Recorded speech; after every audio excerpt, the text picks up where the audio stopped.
the seagulls follow the trawler. It's because they think sardines will be thrown into the sea. Thank you. And as we say now in my country, they brought the bus and they left the bus in front of the goal. And the guy's talking absolute nonsense. Never heard so much rubbish in my life. Normal men. What do you mean, normal men?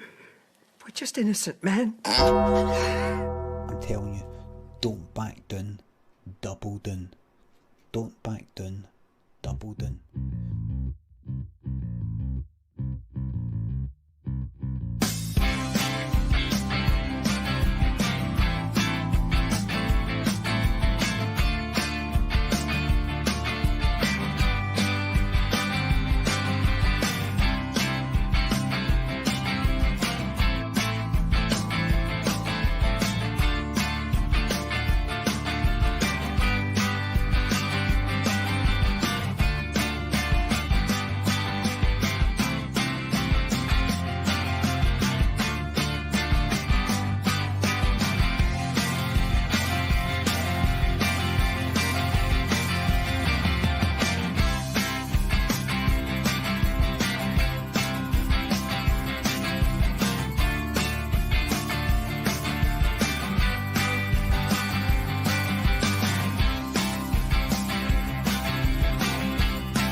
We got Terry getting stuck right in there, right for the opening scenes, mate. I love it.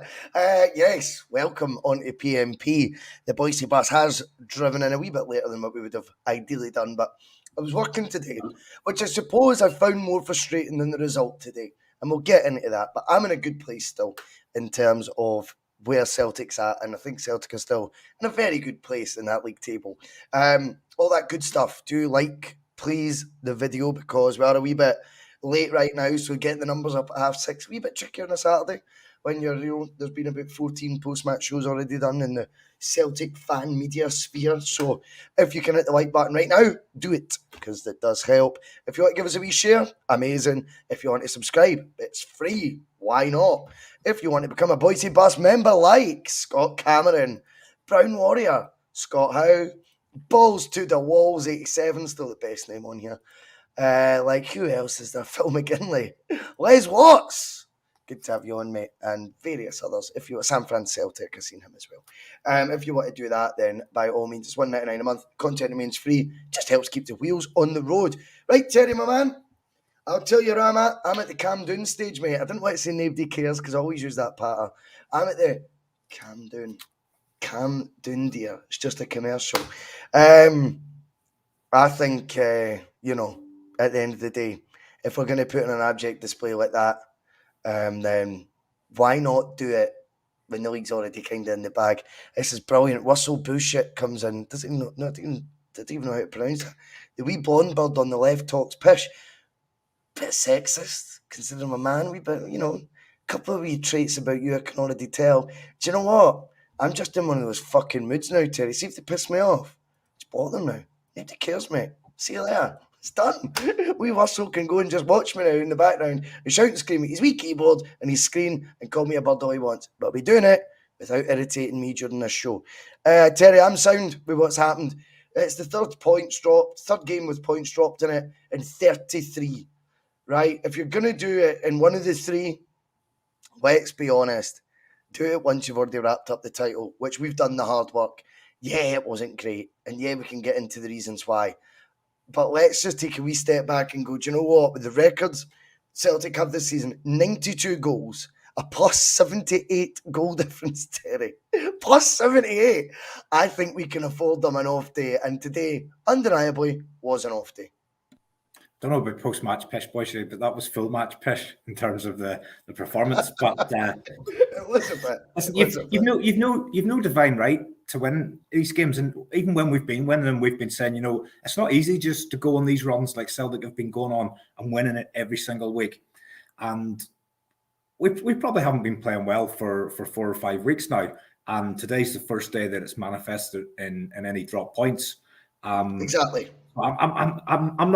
I'm not the sort of person, I don't get too hung up on these records. I know that there's lots of fans that are wanting us to break the points record and break goals records and that kind of thing. And those things are all well and good, but I'm not too bothered about them. So probably in the grand scheme of things, I'm not that bothered about, I'm not bothered about the result, I have to say. Yes, you want to win every game, but as you say, the league title's done.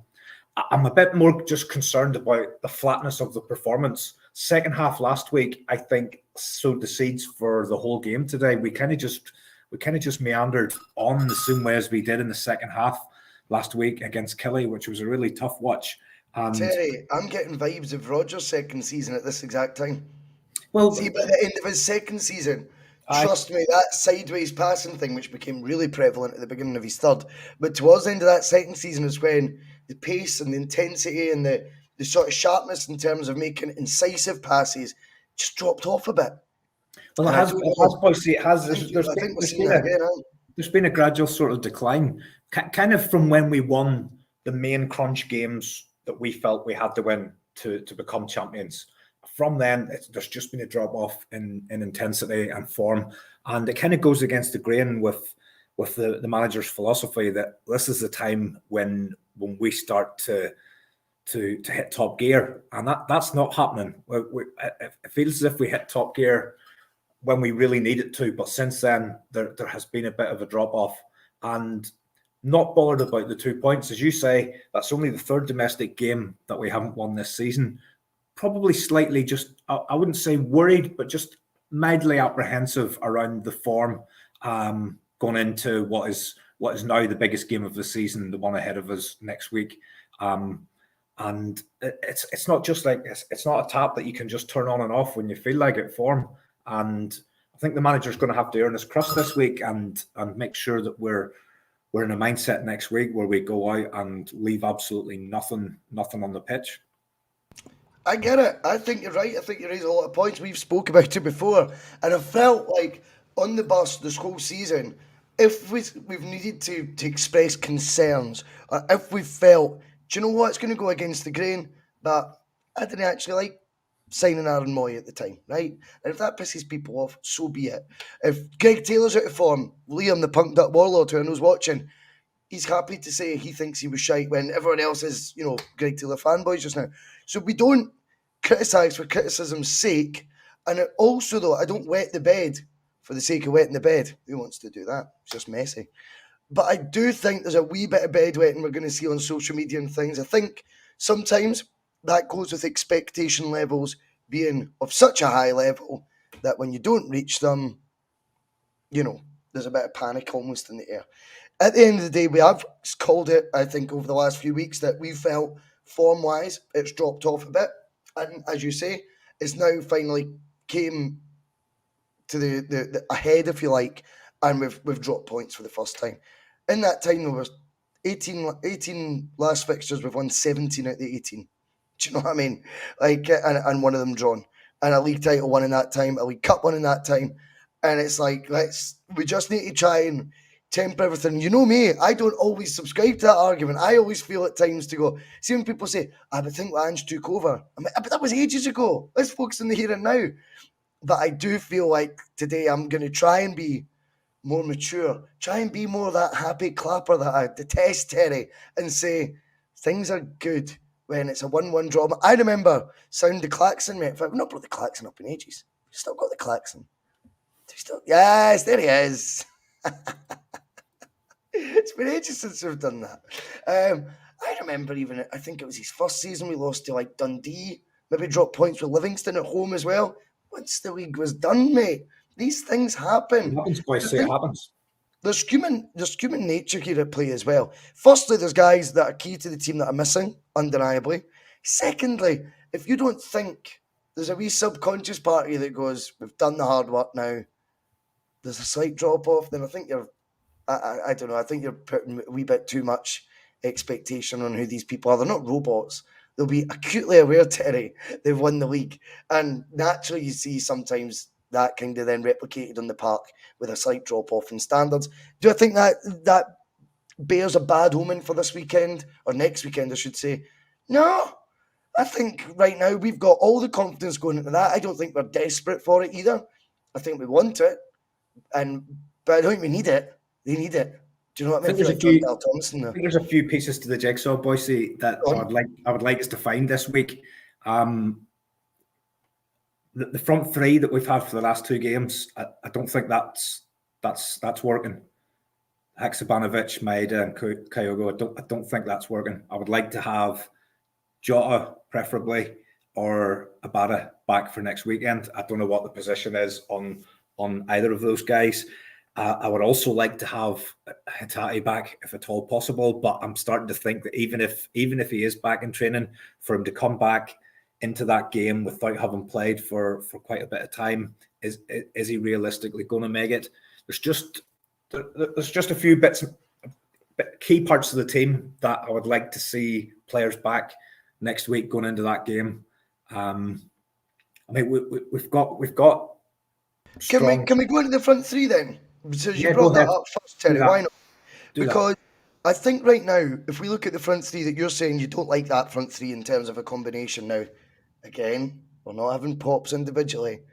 I think Haksabanovic on the right ain't in his favourite position. We spoke about this last week though, Terry. We said, you want to be a winger at Celtic, it's the toughest school, right? To get in there, you are being held to a standard that I think is at times unrealistic. I had a brilliant conversation the other day on the TNF. I say a brilliant conversation. Thank you. To compliment myself now, Terry. But nobody else will. But have you noticed, by the way, it's only ever me and you on P.M.P. now. The rest of them fucking hate us, mate. We've been ousted, man. On my own channel, everyone's like, I'll see you on the Sunday Blether. See you on the Sunday Blether. They don't want to come on anymore, mate. Anyway, I digress. Haksabanovic has not been played in his right position. That's one aspect to it. Maeda is being preferred on the left. And we spoke last week, we said, look, Jota's always better on the left. Yeah. Maeda undeniably is more effective on the left. And if Haksaw's the same, then it's slim pickings to try and get a regular run in this team. Someone's going to need to adapt to being able to do a badder sort of things on the right. That's the reality. And unfortunately, we've seen ineffective displays at times, even from Jota on the right. Particularly for Maeda when he's played on the right, or even when he has wee spells on the right, you think, fucking hell, it doesn't suit him. And Hacksaw then, for a guy getting as limited game time as he is, I need you to be able to step up on that side, because it's going to get you more minutes in the park. We're going to get more of an aspect of how good you are. But unfortunately, his last two starts, he will argue, not playing in my favourite position, but we will argue it's great looking good when it's 3-0 up, son, and curling belters in the top bins. See, when the game starts at 0-0, where are you then? I've been crying out for him to get the kind of opportunity that he's got in the last 2 weeks, to be honest, because I've been really impressed with the cameo appearances that he's been making. I think he's a very, very talented guy.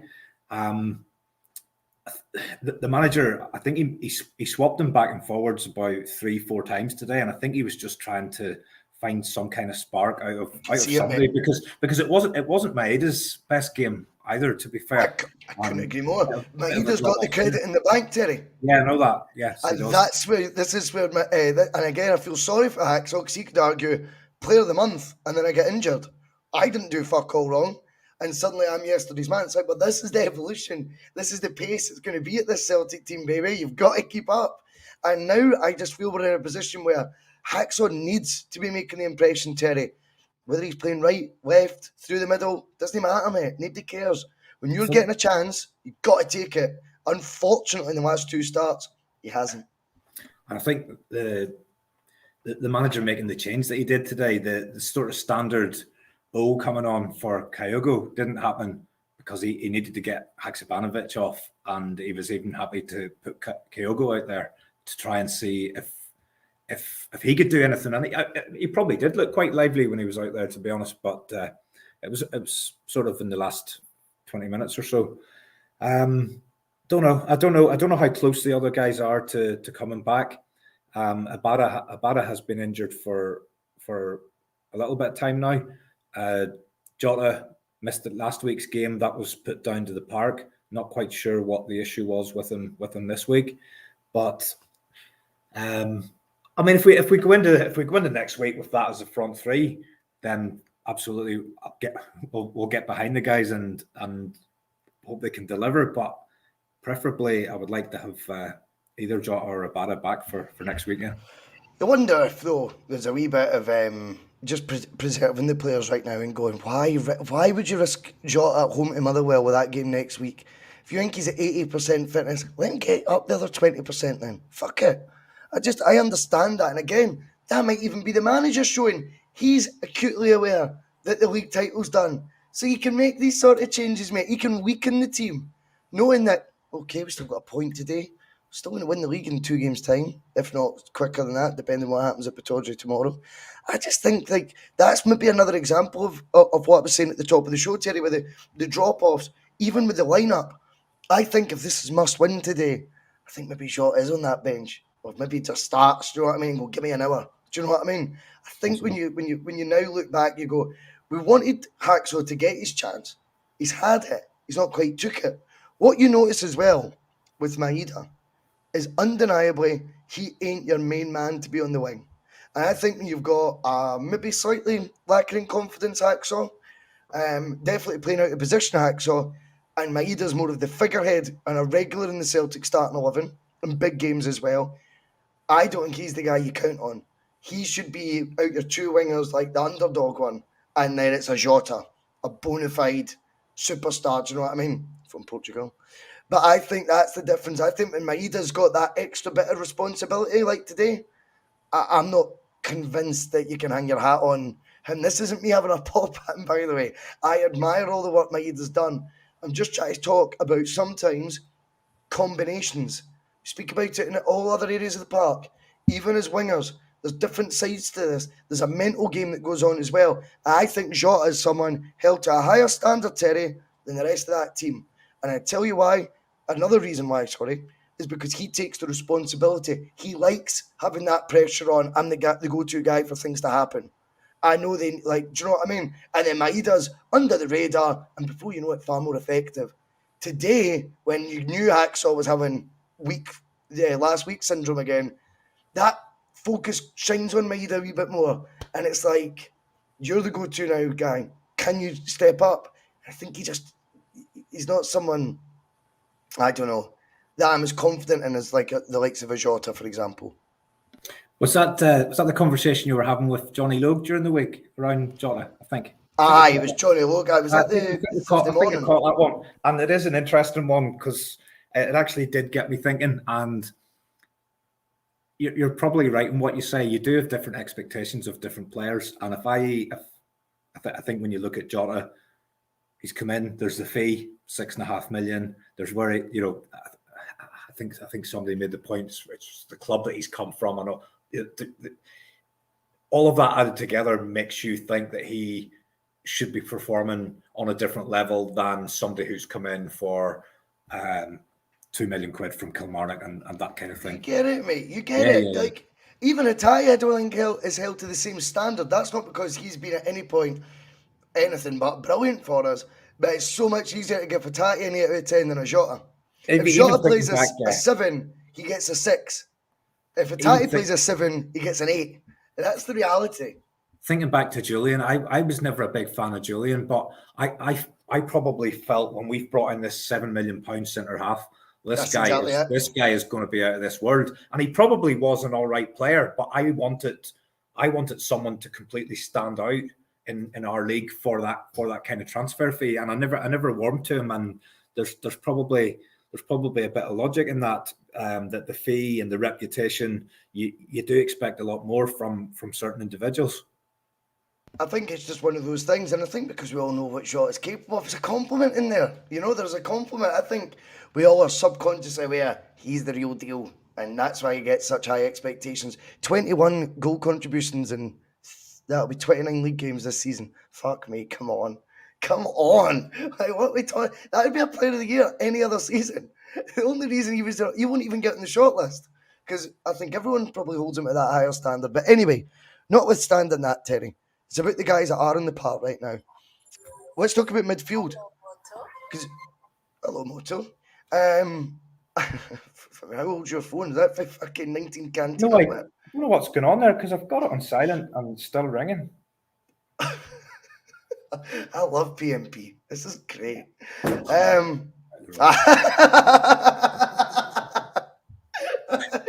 can ring all out. Let's fucking ring again over there. In 4 bits. Like, if you hang up on somebody, why do they ring you straight back again? You obviously don't want to talk to them. Take the hint. Do you know what I mean? Whoever you are, you annoying bastard bull. But yeah, like I'm saying, when we focus on the players that are in, I'm on the bus here. I can't fucking speak to you. I'm on the bus. Sort your shit out, Frank. Right, bye. I love this. This is great. That was Frank. One day we'll be professional, but it won't be today. Anyway, when we look at players that are in the park, I've got to be honest. I think Greg Taylor's another one. Plays a 7, he gets a 9, he gets a 10. Do you know what I mean? And I think there's been a wee bit of revisionism on Greg Taylor on all parts because he has definitely impressed us this season, right? And played to a standard that we weren't sure or convinced that he could actually reach. Today, wow, that goal is embarrassing from his point of view. See the second he spins round and he sort of got his back to Van Veen. I could beat Van Veen in a beep test.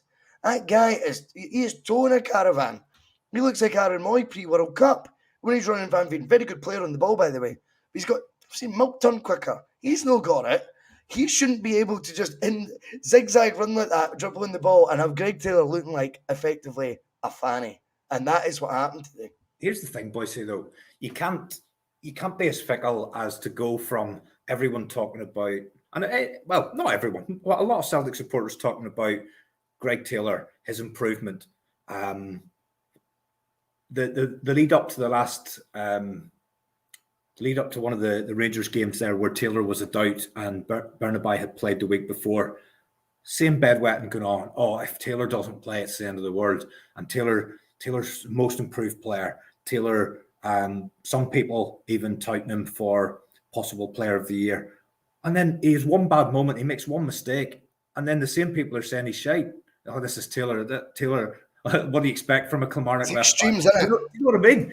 For one mistake, the guy made one mistake today. Now, let's focus on that mistake. I haven't a clue what he was doing. I don't know how he's got himself into that mess.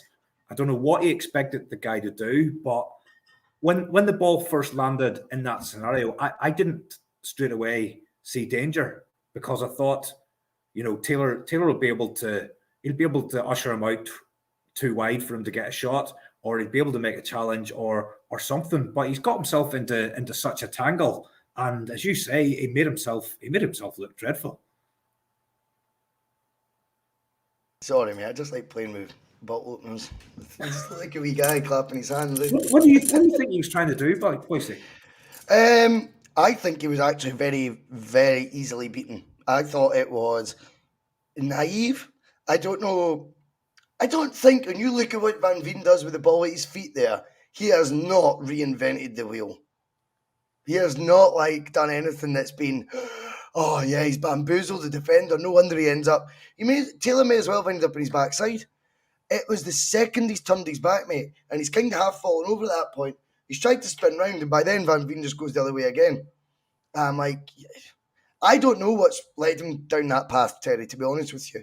But when you actually look at today's game, that is actually a very obvious and glaring individual error that's led to that goal. Van Veen puts that away brilliantly.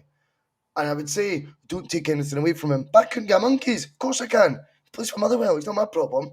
I thought he was a lively threat most of the day. So did I.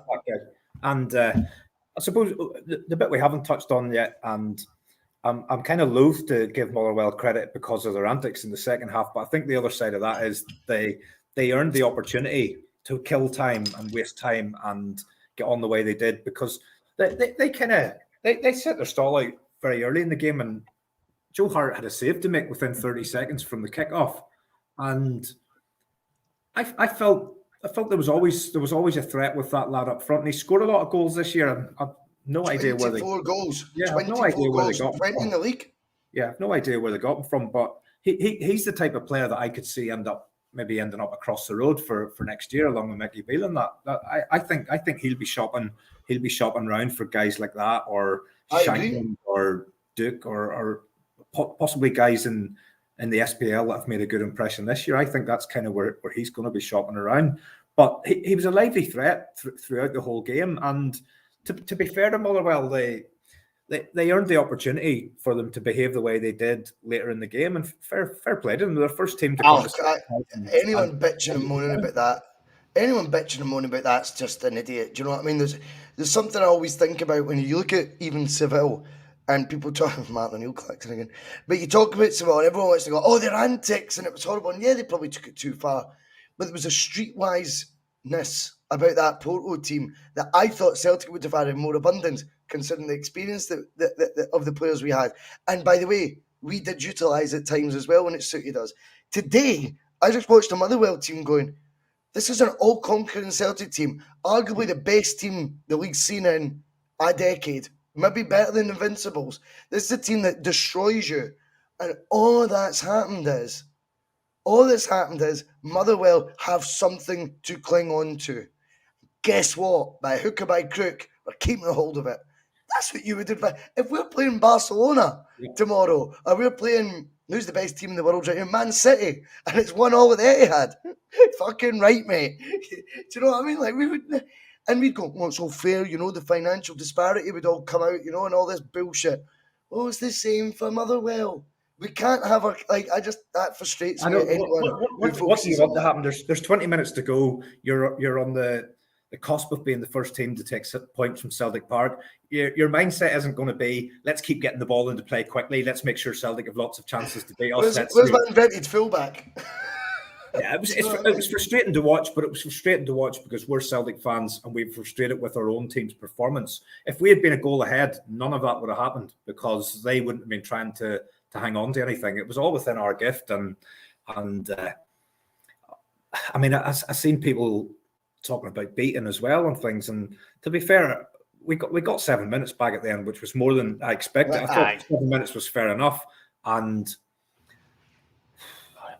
we can't bitch more about it. Today's outcome wasn't because Motherwell time wasted or because John Beaton didn't shove one of the players over the touchline. It was because Celtic didn't turn up, and there's been other times where we haven't turned up, but there's been enough of our quality players on form for somebody just to make a difference. But today that didn't happen for us. Even as shite as we were, Bhoycie, we still had 3 very good chances in my book for us to score. So I felt Kyogo had 2 excellent chances. So he'd one where he had an excellent turn onto his left-hand side, and he just missed narrowly past the far post, but I still expected him to score, to be honest. And then there was the one where O'Reilly slipped him in with a lovely pass, and he tried to clip it over the goalkeeper, and the goalkeeper came out and got a hand to it. And then there was the O header, which I don't know how he's missed that. So that was from an excellent cross from Vata, and Vata's cross. I don't know if you that one away, Terry.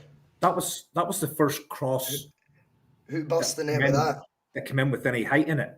That was every cross that was going into the box up until that point was along the ground, and it was never getting past the first man. And excellent cross. This is where the questions start getting asked, and we've got to be consistent here, right?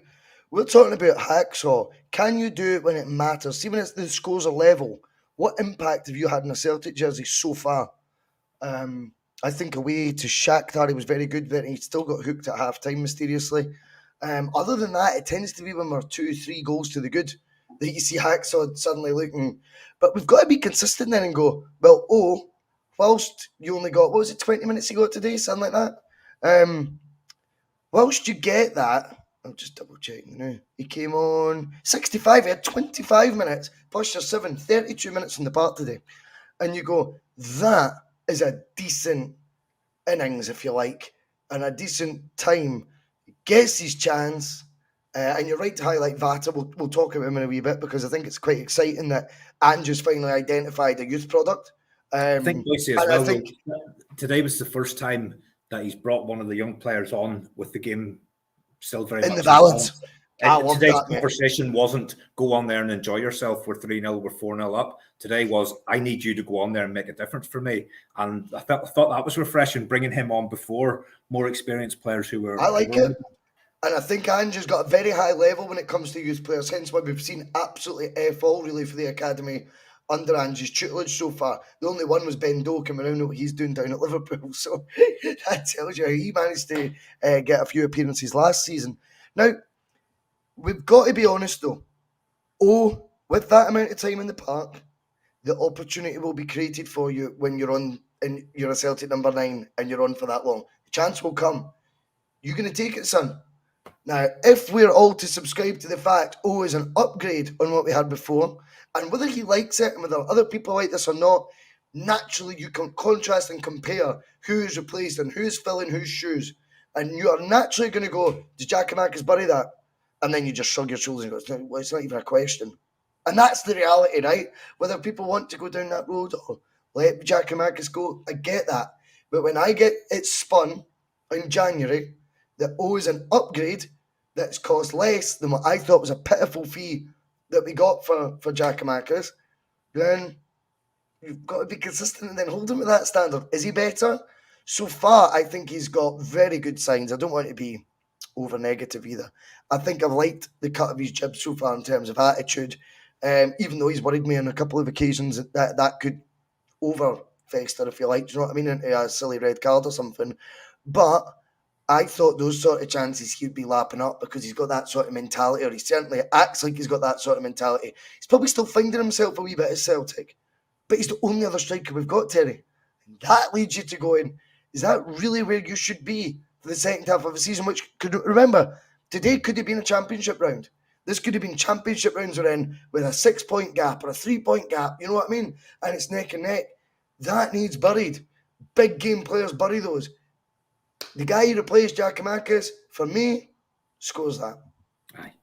He should have scored, but again, it's going back to the same thing about Taylor. You can't sit and go, I'm really impressed with this guy. Oh, he is an upgrade on Giakoumakis. Then he makes one miss, and then you can't then turn around and go, he's shite. That's how some supporters think. Here's one for you, Bhoycie, just when it's in my head. And I don't even know if this would have been the case or not, but Kyogo got yellow carded for the handball. And then he had a foul about 5 minutes after. And I thought to myself, holy fuck, could he find himself getting a red card here? Would that have ruled him out from next week if John Beaton had found a way to send him off? I think it might have. I would have thought so. I would have thought it'd be a domestic ban. Phil will come in the comments. Patrick McLaughlin, one of the two of them. He just come off the handball and then he had a foul. And then shortly after, he had another foul. And I just thought to myself, if he has one more foul here, I can just see John Beaton going like that to show this is for multiple fouls and giving him the red. And then if he would have missed the game next week, then you're into a whole completely different conversation as to who starts up front. What do you think the front three will be next week? Given that we don't know the fitness, we know who wasn't available today. Jota will play, in my opinion. I don't think his injury was ever that bad. I think he's done the right thing, Angelo, in my opinion.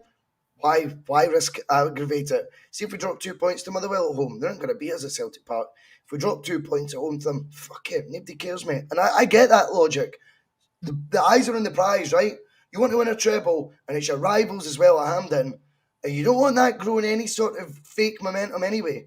You want to nip it in the bud, and Ange will be acutely aware, Pam, of just that. So, with that in mind, Jota, wrapped in cotton wool, he comes in. Maeda, though, will be the one who starts, and that to me, guys, that Ange looks at, when he looks at his 23-man squad, he goes, I like him. He's one of his guys. That's just, and that'll be the reason behind it. It won't be based on form. It won't be based on his performance today. Because let's be honest, he'd be out the team. He was shite today. But I also understand why managers have favourites. I get it. I totally get it, because 9 times out of 10, if you know you can hang your hat on someone, they'll reward you for that. It's the same in Do you know any what I job, Boyce. Any job. I in any think industry, so. it's the same thing. You've got your go-to people, your people who you rely on when the heat is on, and the people who have time after time after time delivered for you in the big moments. And football's no different to any other walk of life, and it's the same. Office jobs, football, sport, anything. Any job on a building site, You're gonna have your favourites. on the building site. If there's a critical job needs done, the foreman has got his go-to guy that he knows he can rely on to do it right every time. It's like Phil McGinley on the bus, Terry. I'd love to see you. Exactly. Mate, Exactly. You couldn't rely on me, mate. Phil McGinley's my Maida, mate. He's my I can't Maida. even turn the phone off. Hello, Motto. Shut up. Honestly, what's her ringtones that, mate? It's my touch to the Japanese. Is that not Japanese? No. Oh, fuck knows, man. I don't know. But yeah, I think when you look at the front three, that would ideally be it. The Abada thing, we'll find out more and more about that. Jonathan was kind of alluding to it. He goes, if he's not in the squad again next week, I think you can kind of say cheerio to him as it is. But we'll find out, mate. What about, I was saying about Matt O'Reilly, back in form, looking the business. Tell you what, it's O'Reilly now ahead of Moy again. Moy is showing right now, and folk are going to think I'm jumping on it because I can't wait.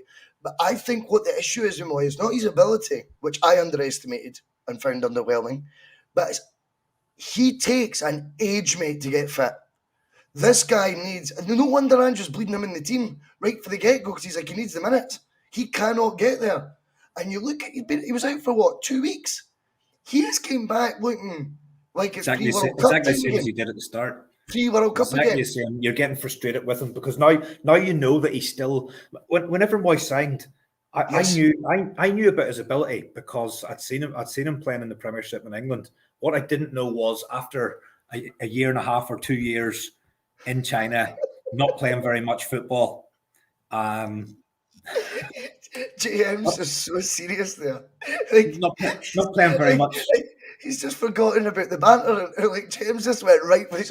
Mate, Moto is taking the piss with the ringtone. I can't lie. Well, thank God you didn't lie, mate. Thank you for telling us the truth, JM. Bhoycie, I knew that Moy had talent. I knew he had ability, but what I didn't know was 18 months to 24 months kicking about in the Chinese league, not playing very much. I didn't know if he still retained the fitness, the appetite, the desire, the determination. When he first came in, the manager said, you're probably not going to see the best of him for about 6 months' time. So he obviously knew that there was quite a bit of work needed to be done. And it wasn't until after the World Cup where he did impress. That's where he started to impress, was at the World Cup. And then when he came back, he carried that on into his club form.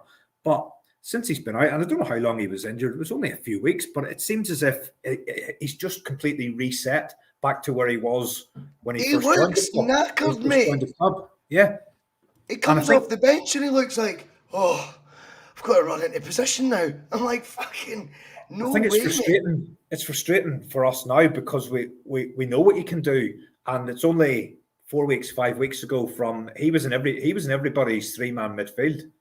He was first choice for the 3-man midfield. Oh, he made O'Reilly rotten. Remember? Yeah, look at ahead to next week. I thought O'Reilly. I thought O'Reilly looked good today in a sort of subtle way. You could see some of the inventiveness starting to creep back into his game again. I thought McGregor had a decent game.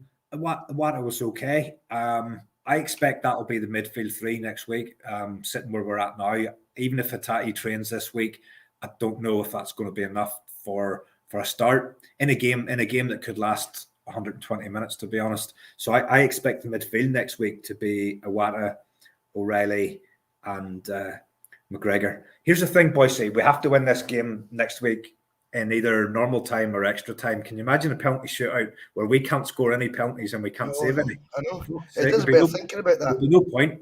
Just let it go. Yeah. I mean, I think the Aaron Moy one's interesting. Again, this isn't me wanting to bash this guy or be proven right that I didn't rate. I mean, that's just, I was wrong on Aaron Moy. Let's get that absolutely abundantly clear. He has way exceeded my expectations. The one thing you do go back to the first half of the season, though, and you are seeing that same level of fitness, that same lethargic look. See his passing, even it was straight today. They looked lazy. Maybe that's his demeanour at times, but I just felt he fucking is nowhere near it. I didn't think he'd been out long enough, Terry, for his fitness and It wasn't that conditioning long. to It regress wasn't that long. that much. There was I'm one. like, There was one. There was and one. but can I just quickly say as well? See Of if you course. are building teams and squads, and he's going to be in folks' first choice 3 midfielders, and that's how vulnerable he is to setbacks, that he gets injured and he goes that far back in conditioning and fitness. I think then we need to look at what Kieran's saying, and this is not me trying to be fucking slagging off my. I've worn his t-shirt. I've apologised. Well, not apologised. I'm apologising for fuck all. But does he get the contract extension then, Terry? Or, like we've seen with Giakoumakis being flipped, like we've seen with Juranovic being flipped, when it's time to go, we thank them for the work, and we say we're evolving again, and we're going to go. I think we'll trigger the 1 year with him. So there's, to be honest, there's no sell-on opportunity there. He'd be 33 probably very soon, if not already. So there's no opportunity to sell on. I think we'll just trigger the year. I think he's done enough in the period where he was performing well. I think he's done enough to warrant that extra year. Will it be as a first pick? Not unless he can get back into that sort of form that he was in after the World Cup. There was one instance today, Bhoycie. It took him about 4 or 5 touches to get turned because he just wasn't able to do it. It was out on the left-hand side, and he just had to keep taking touches to try and get turned. Honestly, it was like a bus trying to turn in the middle of a cul-de-sac. It's about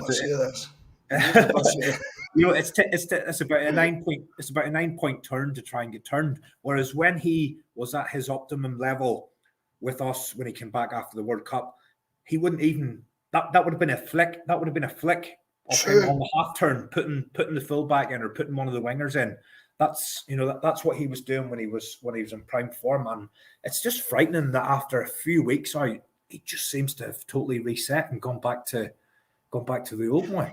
It's not a criticism like in terms of his ability. I can't keep re-emphasising what I'm saying. I was pleasantly surprised of the levels of ability he had. But fitness-wise, I'm like, in fact, you know what? You and Van Veen, beep testimonial. Bhoycie versus the 2 years. I'll beat you both. Fucking hell. And I'll probably smoke more fags than Moite. But I tell you what, the boy in midfield that he came on for, I think it's unlucky to be getting hooked at 65 minutes. Give him 90. I think Kawata to me looks like a real player, in my opinion anyway. And he's never yet played in a first choice Celtic team. And what I mean by that is with your Jotas, with the Tatties. Do you know what I mean? With it being a bad on the right or Maida or whatever it may be, that first choice 11, if Watt's not had a chance to be involved in that yet. We've seen Moyetti's best working with that whole thing in tandem. We've not seen Watt yet, but the one thing, as we spoke about before, this guy may like having the game in front of him. Again, similar to Moy. But again, neither of them are number 6s like we probably thought they were when they signed. I don't know why we just come to these conclusions, and I'm guilty as anyone of it. But neither him or Moy are actually number 6s in the slightest, albeit notwithstanding that. They do like the game in front of them, but they're far more creative than that. I think Iwata, though, for me, I think he's someone who is, I'm going to agree with balls to the walls. I think he will be a starter next year. What about you, Terry? He's been cranking it up, boys. I said last week, each performance, I felt he was raising it up a level, kept it quite nice and safe and simple the first few appearances. Then last week in that first half, where we did really start to purr in that first half, he was at the heart of most of that as well, and his passes were becoming more and more adventurous and creative. And I mean, possibly it's just around fitness with him as well, because he hadn't come straight into the team after coming over, and then he did have a couple of starts in a row, and maybe the manager is just giving him a breather with an eye to next weekend, because it does look, for all intents and purposes, as if he is going to play in that game, or maybe Jerry McCulloch or whoever was in the commentary team just didn't want Iwata and Vata on at the same time. Vata, mate, we're old enough to remember his dad playing for Celtic. I hate admitting that. Fucking hate it. But it is what it is. I remember his free kick. It was when we were ground sharing with Hampden, wasn't it? I'm sure it was at Hampden. It was our home game against Rangers. He scored the free kick, the wee Daisy cut. But I'm sure it was at Hampden, not Celtic Park. My memory serves me right. Anyway, his laddie looks like he has somehow became the first of hopefully many in the future, but the one to catch Angie's eye from the academy, from the youth, and he's actually one of the younger ones. This isn't a guy, he just literally turned 18 years old about a week ago. Fucking hell, the last guy coming into our first team squad at that sort of age would have been McGeady. Am I right? No. He was 16 when he made his debut, I think, and he was a special talent. But Dembele? Karamoko? Karamoko, of course. I'm thinking He came in when he was about 11. Aye, that's right. Future World Player of the Year, we were told as well. But yeah, I think with that, why we should be really encouraged by it, not just the fact he's been brought in when the game's in the balance, like we said earlier. I also think the fact this is tough for Ange to even take a look at. I think youth players, look how difficult it's been, or just the lack of, let's be honest, Terry, the lack of youth players we've seen in the team in the nearly 2 years that Ange has been in charge. Now, I needs must, and I get all that as well, but also you look at it and go, well, Welsh was kind of involved. Retreat. He's retreated on that one. He's reverted to actually not trusting him at all. And we've not really seen anyone else from our youth ranks get this sort of opportunity. Now, though, Fata is getting the sort of minutes that are decisive minutes. Could have been decisive minutes today. Competitive minutes, not token minutes. What have you made of what you've seen of him so far? Probably not seen enough, Bhoycie. I would say the only sort of flash of positive play would probably be in that cross today, which he's dug out a really good cross, put it on the head for O. If that put it like this, if O puts that in the net, everybody's raving about Vata's cross, the young lad coming on and making a contribution. He didn't really. He sort of any other time he got the ball, he was kind of just keeping it simple and recycling possession.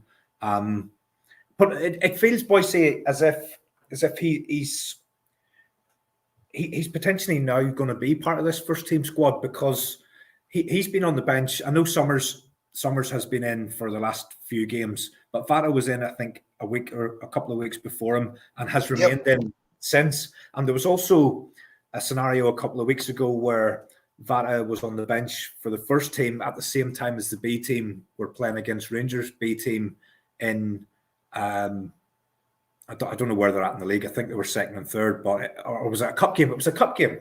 It was a cup game where they played Rangers, and that Vata had to miss the B Glasgow Derby against Rangers because he was in the squad for the first team. And I don't even know. Go see Derby again. Derby. Derby. Who the fuck was all that? Derby. I thought that sort of struck a chord with me because you've probably got the B team manager pleading with Ange for let me have my best player. We're playing in it was the semi-final of the cup or a cup final. I'm not sure what it was, but anyway, Celtic B I think won the game 3-0 anyway. But I think it was important that Ange had not released the young lad to go and play in that match, but actually kept him within the first team squad. And I'd imagine he's going to be in that first team squad between now and the end of the season. I know there's only 7 games left, but if he's on the bench and he's getting an opportunity, his minutes have been increasing as well. So the first time I think he was thrown on with 2 minutes to go or something, then it's 5 minutes, and then today he's getting a little bit longer. And you don't know. 79 minutes he came on, 7 minutes injury time, so he got 18, 20 minutes nearly today. Don't know. There could be a scenario next Sunday where he gets thrown on later in the game, or he first penalty taker. Possibly, he couldn't do any worse than anybody else. Aye, I mean, he could end up with a cup winners medal as well. Well, Terry, we'll always enjoy your company, and we know we're only blessed with your presence once a week, mate. So, with that in mind, the bus will do its first look ahead to next weekend. Where are we sitting in terms of confidence levels, in terms of form, in terms of need and necessity for the result next week? Now, every single derby is, as you know, more important than the last one, right? We get that. The most important one's the next one, I should say. However, notwithstanding that, I don't feel Celtic's need is there as much. Celtic have an opportunity. Rangers have a necessity. That's the difference. I think once we start taking our own green-tinted lens away from it and just look at the optics from the side, I think you realise that actually, if you were just looking at this as a sport and as well as a wee bit of science, you would just look at the two factors, what's riding on who, the form that we're actually in, the two of us, what's already been won, and I think you would come out with an outcome of Celtic will win that pretty comfortably next weekend. No one likes to say that because they go, oh, you put the kiss of death on it, man. I'm not putting the fucking kiss of death on anything. It makes no odds what my opinion is on what Celtic score will be in terms of the actual outcome. But if you tear away all the emotion, you just look at what's riding on this, as I say, all the form building up to it, the trophies that are already in our bank, the quality of player at our disposal, the manager of the experience that we've got that they don't, and recent results against them. Come on. Terry, don't give me that dull face. You're worrying me. The last three derbies, I think, have been we haven't hit full throttle in any of those games. We were fortunate enough to get a point at Ibrox, and then we won the other two games by a reasonably thin margin. I think they'll be up for this one more than they've been up for anyone because of what you've touched on there. They have to win this one. Can you imagine flipping it round? They've already won the League Cup. They've won the league. We're playing them in the Cup semi-final. As Celtic fans, we have to win that game. That we can't go into a summer having lost every single trophy to our biggest rivals. They'll be up for this. Mickey will have them fired up beyond belief. The blood and thunder will be out, Terry. It will, and I think they'll set their stall out early. There'll be a few stiff challenges in the first 10-15 minutes. They'll probably get away with them. I don't even know if the referee has been picked yet or not, but they'll probably get away with it. They're actually not going to have one next weekend. Just saying, fuck it. Fuck it. It's a free fall. Well, I wouldn't be surprised if none of the referees actually want to do it, to be honest, because you're going in there knowing that if you make correct decisions, half of the city's going to be fucking running around trying to cause a hustle. But I think they'll be ultra aggressive and they'll come out firing. And as long as we're able to match them in the early exchanges, and as long as the manager is able to do some good work with the players this week and just get us back into the mindset that I think's been lacking over the last few games, and I get why it happens. I mean, the hard work's been done. The big games have already been won. They're aware of the situation. That's what you need to remember. See, when it comes to like me going in Bustalgia, I'm not comparing myself to Celtic before anyone even gets fucking like that, right? But see, if I try and relate it to the situation, see, when I go in Bustalgia, mate, I'm fucking 4 beers deep by the time I go in there. Why? The work's been done. McGinley's got it all covered. You can just go in there and take the piss, have a laugh. Do you know what I mean? And I don't mean take the piss in a nasty way. I just mean you don't care. Nobody cares, mate. You end up in that zone because you're like, I don't even need to run the comments tonight. I don't need to. Celtic know they've done the graft, mate. They knew today the job's done, and you're trying to motivate me to play fucking Motherwell at home. Do you know what I mean? Like, nobody cares. It comes back to it, mate. I think as long Saturday. As long as they can raise it again, Bhoycie. It's not. But I think there'll be a refocus. Very quickly, there'll be a refocusing now of the attentions because Angelo went, right, if you think that's going to be okay, it ain't okay. Now we've got the big one, prove me wrong, because I'm pissed off today. And that could be the rock up their arses that actually will work in our favour. Here's the thing though, Bhoycie, today was an opportunity for players who maybe aren't guaranteed to start next week to actually make their case. And there's very few players come out with pass marks today. The last point that you had up there actually from balls to the walls, I think that is a distinct possibility as well. I think Rangers could be fired up and over motivated to the point where they do go beyond the line and they do lose players. Terry, I think they will need to resort to that. And yeah. I think, see, when you've got See, when you look back at, like, for example, Lenny's first season in charge, right? And you go, he was up against Walter Smith, mate. Do you know what I mean? How over emotional did those games get? And I'll tell you the reasons why.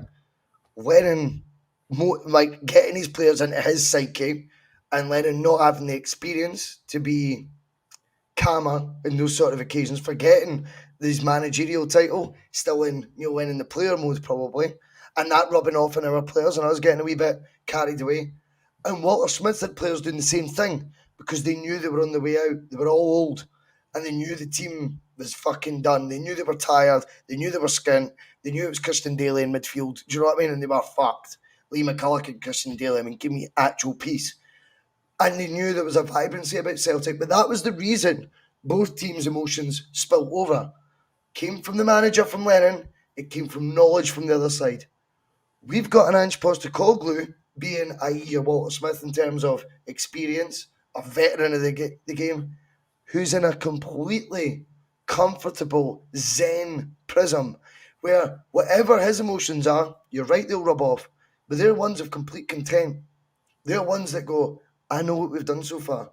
Yes, I'm going to push you to do better. That's because I believe in you. And yes, I think we've got the best team. Mickey Beale doesn't have the experience, is desperate in his fourth derby to win, absolutely desperate, and emotion will play a part, undeniably. And if that rubs off on some of their players, who, by the way, Terry, may be saying adios, I think you look at Ryan Jacks, Ryan Kent's, Morelos's, they might want to have that statement win. They might want to be able to go, fuck you, you bastards of Hampden, do you know what I mean, to us? And that might actually be their downfall. Because if you start playing and you can't balance the emotion, it'll spill over. We've seen it before, even from our team before in the past, in years gone by. This time around, I don't know. I think composure will be a huge part. And I think we've got that in abundance from Ange down to what we've achieved this season. Bhoycie, have you ever heard the word "can he take itness"? No. Sorry, that was about 14 words rolled into one. Go say that again. Well, it's a famous Scottish illness. It's called canny takeitness, and they suffer from it more than any club in the world. And see next week, I expect them to come out blood and thunder, as you say, for the first 15 or 20. See if they don't get a lead, and we then get into the ascendancy.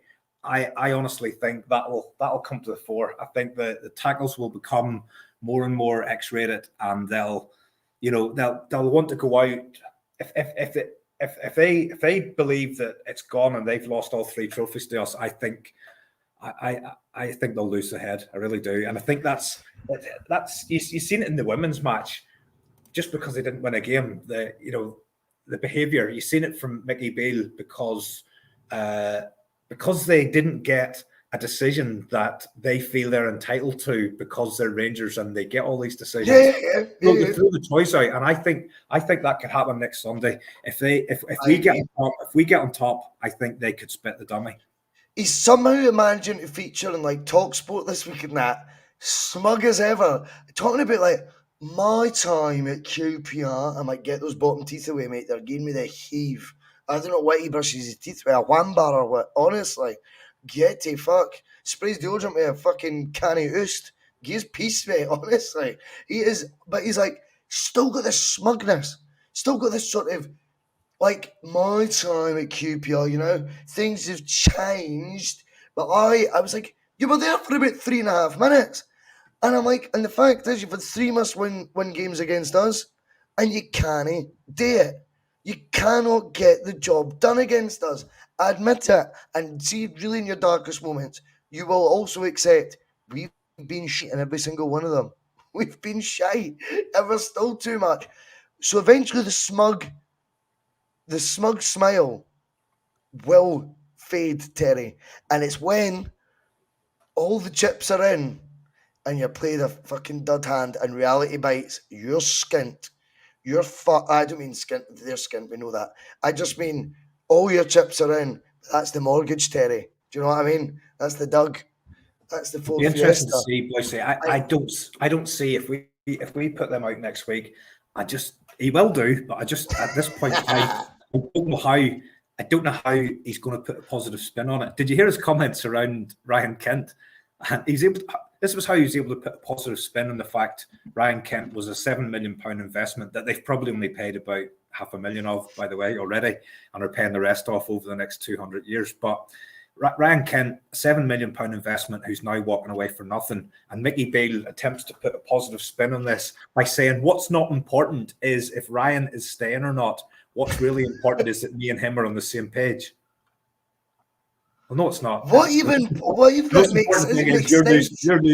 You're losing someone who I don't actually.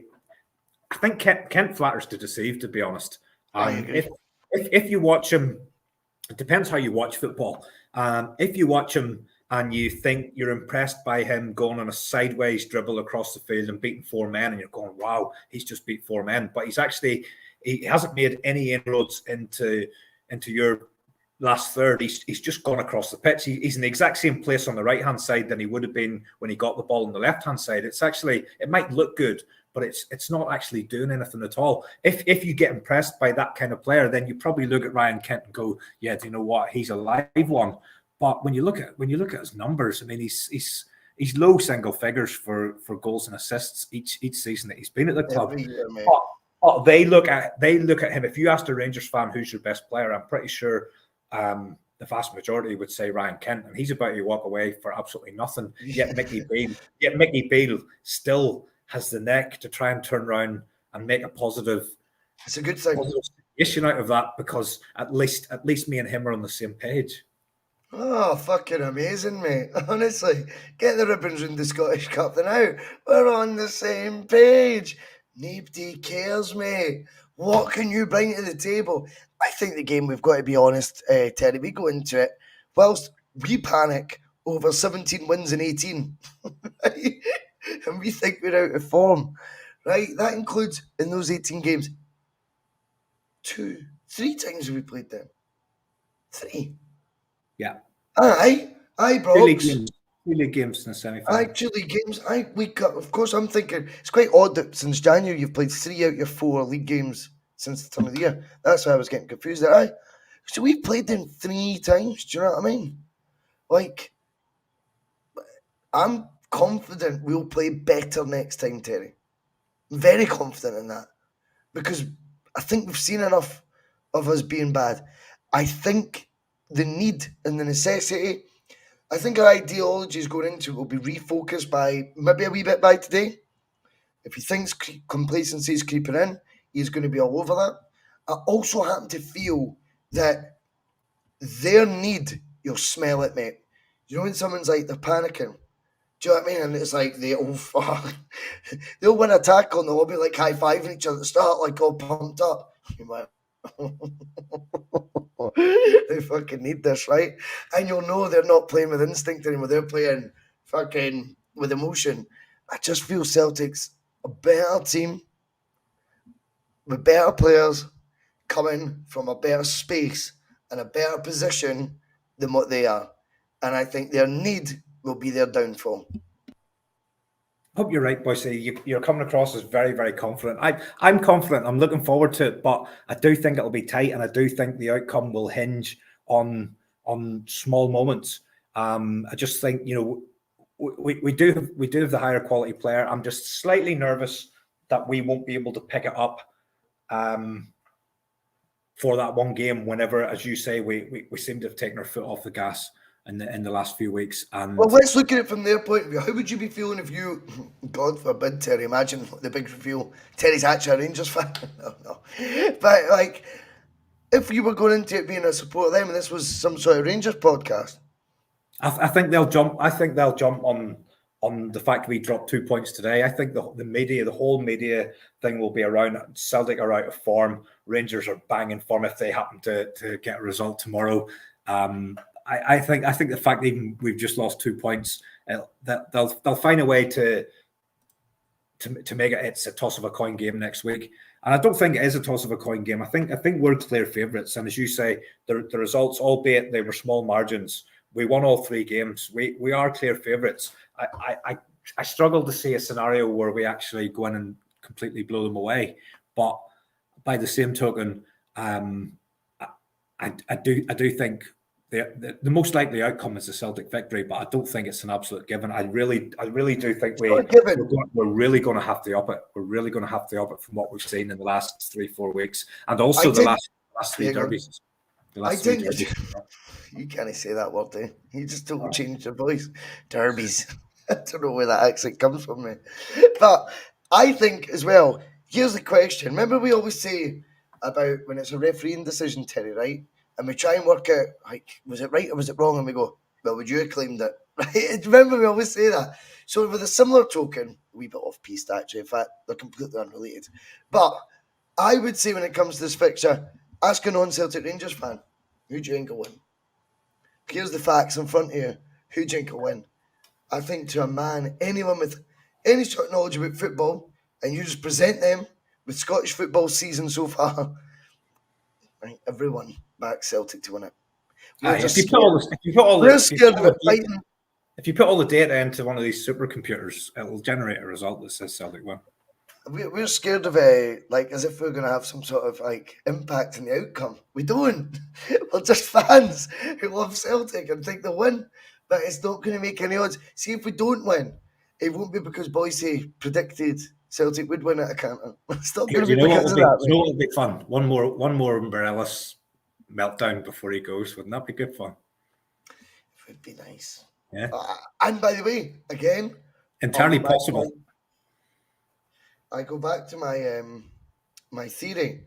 If the game starts riding on emotion, not just sticking to a game plan, but emotion takes over, they have players, undeniably, who, whether it be because they're in last chance saloon to earn a new deal like Ryan Jack, or whether it be they know they're away, fuck it, I hate those bastards, that can backfire on you big time.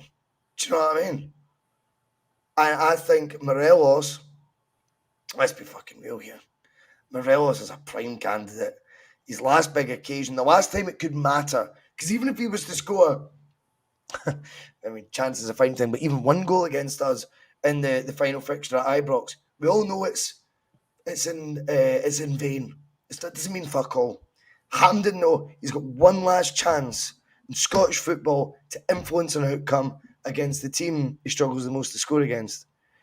That becomes 3-0 Celtic after with an hour gone. He's still moping about the park, fat as fuck. What happens? It didn't take Scott Brown to have worked out how to, get this guy to click. We all know what makes him tick, if you like, TikTok. We all know what happens with Morelos, mate. It's easy work. Easy work. I'll just take an Alistair Johnston going, leave a bit on him. Just leave a wee bit on him. Do you know what I mean? Win the ball clean, leave a bit on him. Look at the wee tantrum face. He's about to fuck it. Bhoycie, I know Ange says all the right things in public and he focuses on his team and he doesn't think about the other team and all that kind of thing. Do you think that comes into the conversation in the build-up to these games? We can get to this guy? Because, that happens. That happens in football. I'll be honest. I think what Ange would do is let the players work that out for themselves. And if he overhears it, he might do the old Cameron Carter Vickers face. I think that's what he would. I think he'd be, all right, but I think he trusts him to do that. And I think you've got guys like Callum McGregor, for example. If I say guys like him, there is no one like him. Callum McGregor is the one that you leave to it and you just go, he'll tell you. You can get at him, you can get him. Honestly, I've beaten this team so many times. You've no idea. And every single one of their pros, cons, weaknesses, strengths, etc. And I think you let that naughtiness down to the team. Do you think Ange is against it? Absolutely not. Do I think he makes it part of his speech or part of his tactic? Nah, not for him. He'll just overhear it and go, on you go. Would O be the only player in our ranks that you've got any sort of suspicion about temperament? Scott, sorry, I'm looking at the live chat. Scott out and Pam are just chatting away, right? And they're laughing at my Eredivisie. But Scott said to Pam, Pam, you on it tonight? She's like, sorry, Scott. Just to confirm, Scott was asking about, are you drinking alcoholic beverages, Pam? That was all he meant. Sorry, Scott. I love that level of almost like that is definitely people of a class higher than ours that are on the bus like Pam who are like not familiar with that terminology. What do you mean I'm on? What are you talking about? That just made me laugh, sorry. Oh, concerns around his temperament. Is it? I think it's one of those ones. We're basing it on just a few snippets from what we've seen of him coming on, shoulders back, and flying into a couple of tackles or whatever. There was one day he came on. Wasn't there? There was one day he came on and he emptied somebody. And I think there will be a post-match pish where you and me are sitting here, maybe not this season, next season, the one after, we're sitting here and going, well, we knew that was going to happen. Oh, we'll get sent off someday for something really completely hot-headed. I totally agree. I can see it, but and you know, we've got to be real here. I don't think there's any other player that I have any sort of concerns around. No. And do you know what? Styles make fights, Terry, and sometimes you need that in your squad. You need that wee bit of a bit of spunk, you know, for want of a better term. You do though. You need someone who's just like he's a bit out there. He's a bit out of control. That's what makes things. You can't have them all generic and robotic and all. Do you know what I mean? You need to have that wee balance, but notwithstanding that, I do feel, whilst we talk about emotion overriding, you can't tell me, wouldn't come on frustrated that he's not started. I think he's got that sort of arrogance in a good way. I don't mean in a bad way. That, how come I'm not starting? I'll make an impression today.